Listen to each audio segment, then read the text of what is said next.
Bonsoir à toutes et à tous et bienvenue dans cette session d'information sur la télévision Labari en ce vendredi 1er juillet 2016. Bonne rupture à toutes et à tous. C'est finalement le 9 juillet prochain que va se tenir la marche suivie de meetings projetés par plusieurs organisations de la société civile nigérienne pour soutenir les populations de la région de Difa, mais également les forces de défense et de sécurité en lutte contre la secte islamiste Boko Haram qui sévit dans cette région depuis février 2016. L'annonce du report de cette manifestation prévue demain samedi 2 juillet a été faite ce matin au cours d'une déclaration des organisateurs. Une déclaration résumée pour nous ici par Hassan Saleh Mustafa et Halidou Bourema. Elles sont 22 structures de la société civile nigérienne qui ont décidé d'organiser une marche et un géant meeting pour, d'une part, soutenir les forces de défense et de sécurité en guerre contre Boko Haram dans la partie est du Niger et d'autre part, pour exprimer leur solidarité à la population de Difa, victime d'attaques terroristes.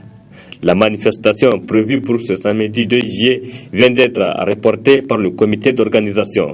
Compte tenu de la nuit du destin, qui sera célébré aujourd'hui même et que beaucoup de fidèles vont se consacrer à la prière jusqu'au petit matin et prenant en compte leur état de fatigue principalement et de bien d'autres contingences, notamment l'ambition d'élargir la manifestation dans d'autres localités à l'intérieur du pays, nous avons décidé de reporter la dite marche suivie de meetings le samedi 9 juillet 2016, Inch'Allah, sur toute l'étendue du territoire national. Les préparatifs se poursuivent normalement. Les organisateurs sont à pied d'œuvre et ont déjà eu des rencontres riches et variées avec les acteurs associatifs et de la vie sociopolitique de notre pays, sous la mobilisation générale, mais aussi et surtout pour recueillir des conseils et toute autre initiative porteuse qui fera de cette manifestation un grand succès. Ces rencontres nous ont fort heureusement permis de mobiliser plusieurs acteurs de la société civile et structures nationales autour de cette juste et noble action en faveur des populations de la région de Difa et au FDS. Évaluer davantage la gravité des conséquences désastreuses des attaques de la secte Boko Haram dans la région de Difa. Apprécier l'urgence et la nécessité des interventions tant de la communauté internationale que des autorités nigériennes pour atténuer les souffrances des populations déplacées et des FDS. Réitérons cet appel à tous les citoyens et à toutes les citoyennes pour faire de cette marche citoyenne du samedi 9 juillet 2016 la marche la plus inclusive du Niger contre toute forme de violence en solidarité avec les populations de Difa et les FDS.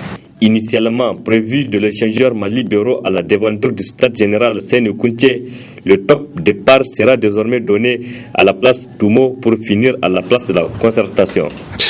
Le ministre de la Défense nationale était ce matin à l'école de la gendarmerie nationale ainsi qu'au centre d'instruction des forces armées nigériennes, le CI Tondibia. Hassouma Saoudou est allé voir les conditions dans lesquelles les éléments de ces deux corps des forces de défense et de sécurité de notre pays sont formés. Pour le compte rendu de la visite, retrouvons Sidikou Ousmane et Sadou Doumi.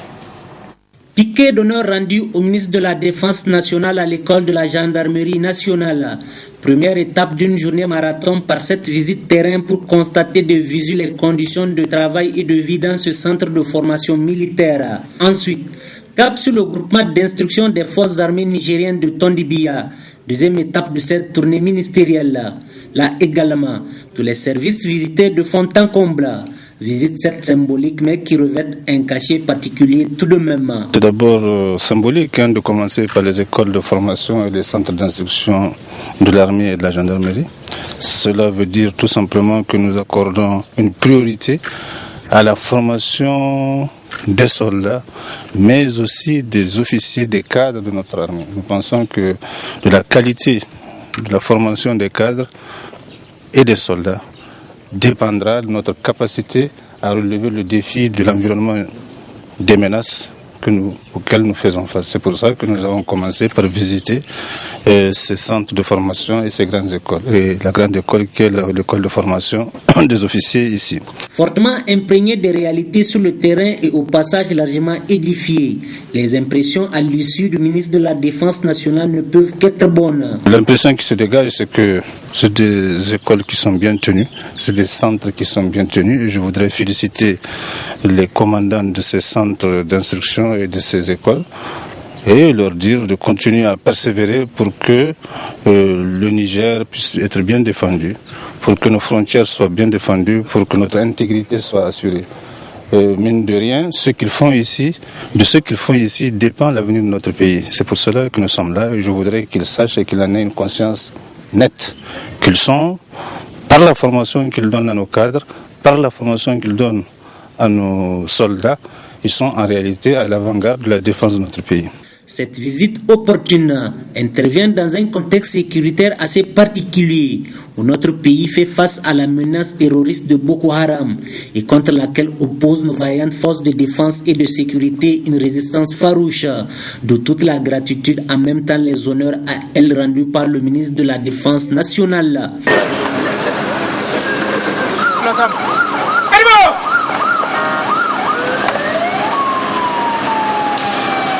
Les élèves et étudiants nigériens résidant au Bénin demandent aux autorités académiques et au gouvernement nigérien le paiement de leurs bourses des 2e et 3e trimestres de l'année académique qui s'achève.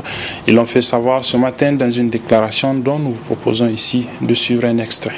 Vu l'acte numéro 27 de la Conférence nationale souveraine portant les connaissances juridiques de l'USN, vu le statut et le règlement intérieur de l'USN, vu le règlement intérieur de l'Union des élèves étudiants nigériens au Bénin, vu la nécessité et le devoir des représentants des étudiants nigériens au Bénin de défendre les intérêts matériels et moraux des camarades conformément au règlement de l'UNI, nous, Union des élèves et étudiants au Bénin, réunis en séance extraordinaire ce vendredi 1er juillet à l'université d'Abomey-Calavi, rend publique la déclaration dont la première suit. Considérant le silence du gouvernement nigérien face à la situation de nous, boursiers nigériens au Bénin, considérant le retard injuste, accusé et inexpliqué du paiement de nos bourses au titre de l'année académique 2015-2016, considérant la non prise en compte de toutes nos revendications et de tous nos problèmes académiques et sociaux par les autorités nigériennes, considérant le non-respect des droits de l'étudiant nigérien au Bénin. Face à toute cette mascarade des droits de l'étudiant nigérien, l'Union des étudiants et élèves nigériens résidant au Bénin exige au gouvernement de mettre à la disposition de l'ANAM tous les moyens nécessaires pour un paiement sans délai de la bourse du 2e et 3e trimestre afin de mettre dans leurs droits les étudiants nigériens à l'étranger et ceux du Bénin en particulier. Non satisfait de nos revendications, l'UNIP tiendra le gouvernement nigérien pour unique responsable en ce qui adviendra. Enfin, l'Union des étudiants et élèves nigériens au Bénin souhaite une bonne fin de Ramadan à toute la communauté islamique en général et à la communauté nigérienne en particulier. Puisse Allah, le tout miséricordieux, nous gratifie des bienfaits de ce mois et protège le Niger et son peuple. Vive le NIP, vive l'USN, vive le Niger, tous unis nous vaincrons la lutte contre.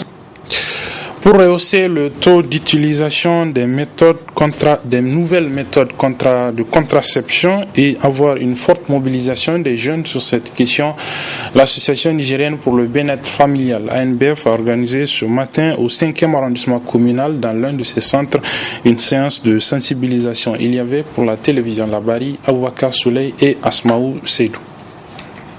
Cette rencontre regroupant les jeunes membres de l'Association nationale pour le bien-être familial se veut une journée foire santé. Cette journée visant à promouvoir la planification familiale au Niger. L'objectif recherché à travers cette rencontre est de contribuer à rehausser le taux d'utilisation des méthodes modernes de contraception par une mobilisation forte des jeunes, le recrutement de nouvelles acceptrices dans le programme de planification familiale et le dépistage de plusieurs jeunes et femmes en âge de procréer contre le VIH-Sida. Au cours de cette journée, plusieurs stands d'exposition de produits contraceptifs et autres supports seront installés, notamment un stand de counseling PF, un stand de prestation service PF, un stand pour dépistage volontaire VIH-Sida. La projection d'un film sur les méthodes contraceptives et une visite des différents stands d'exposition des produits contraceptifs ont mis fin à cette rencontre.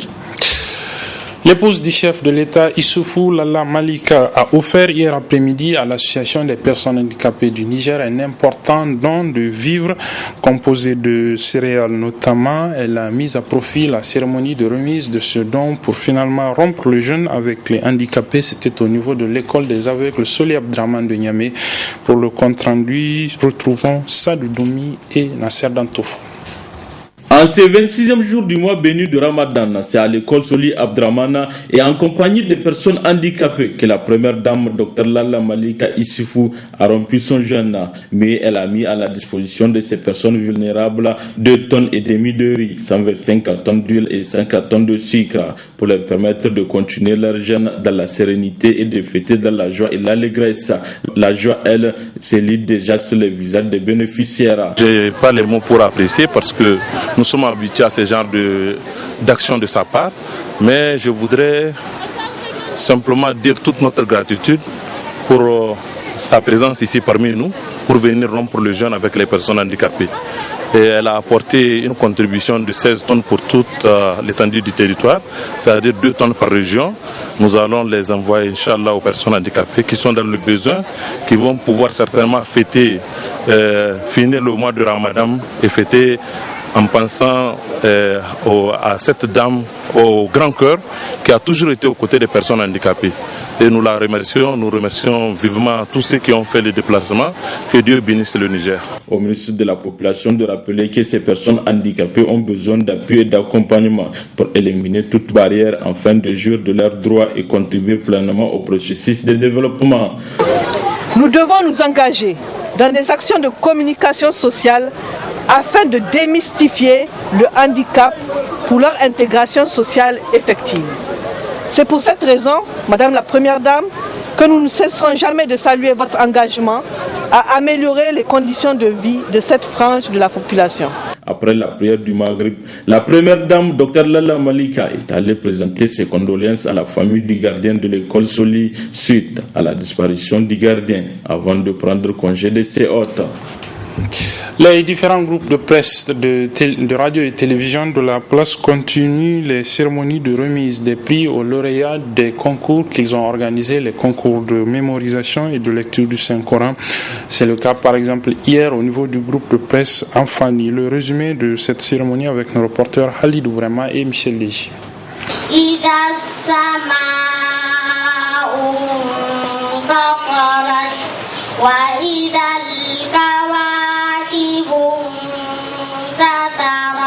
Ils sont au total au nombre de 12 lauréats à avoir remporté ces importants prix regroupés en 4 catégories par niveau de maîtrise du Coran.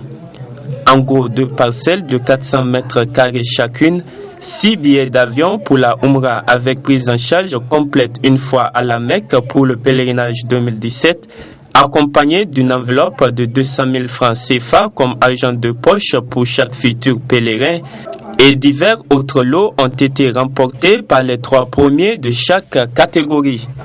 Et le premier du Coran complet s'en sort avec 2 billets d'avion pour le futur pèlerinage à la Mecque offert par l'agence Al-Manasik et plusieurs autres cadeaux. Alhamdulillah, ina gode wa Allah akan wannan abu da ya gwada mana na wannan shekarar da aka fara wannan karatu a nan talabijin amfani da radio Je remercie Dieu pour cette victoire de la Moussabaka organisée par la radio et télévision Amfani.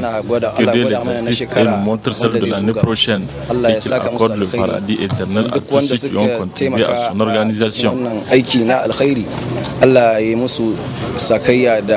الجنة الفردوس نعم إن شاء الله زنجي إن شاء الله ومرة إن شاء الله نيدا معنا إن شاء الله. Une première édition de Moussabaka pour le groupe de presse Amfani qui n'est pas la première de son existence en tant qu'organe. En tant qu'organisation de Moussabaka, en tant que presse, nous avons eu à organiser Moussabaka à Zender, nous avons eu à organiser Moussabaka à Maradi particulièrement, parce que pour la première fois, nous avons fait les Moussabaka à Maradi, à la radio Amfani de Maradi. Et Dieu seul sait que nous avons pu faire quelque chose qui est au-delà du Niger, parce que les gars du Nigeria étaient venus et ils avaient raflé même presque tous les prix. Et en ce qui concerne, en tant que groupe de presse radio et télévision, c'est pour la première fois et le sentiment qui m'anime, c'est un sentiment de joie, mais surtout un sentiment d'animation culturelle islamique qui nous a permis, nos jeunes frères, nos enfants qui ont aujourd'hui le Coran dans la tête et qu'ils récitent correctement, et surtout la prononciation du Coran, ça nous a ravis, et c'est pourquoi je dis je me sens bien à l'aise, en tout cas en tant que première édition. Vivement donc la prochaine édition. Au groupe de presse Canal 3 Niger également, c'était hier la cérémonie de remise des prix aux lauréats de cette Moussabaka 2016. Retrouvons Aboubakar Souley et Ali Sissé Ibrahim pour le compte-rendu de cette cérémonie. Tradition chaque année, des concours de mémorisation et de récitation des versets du Saint-Coran sont organisés tant par les médias publics que privés. Et le groupe de presse Canal 3 n'a pas dérogé à cette habitude en ouvrant encore pendant ce mois de Ramadan une compétition qui a vu la participation de plusieurs récitateurs. En effet, depuis sa création en 2007, le groupe Canal 3 Niger a fait une place de choix dans l'éducation et la promotion de la culture islamique dans sa grille de programme. En témoigne cette 8e édition de mémorisation du Saint-Coran, soit 8 éditions en 9 années d'existence.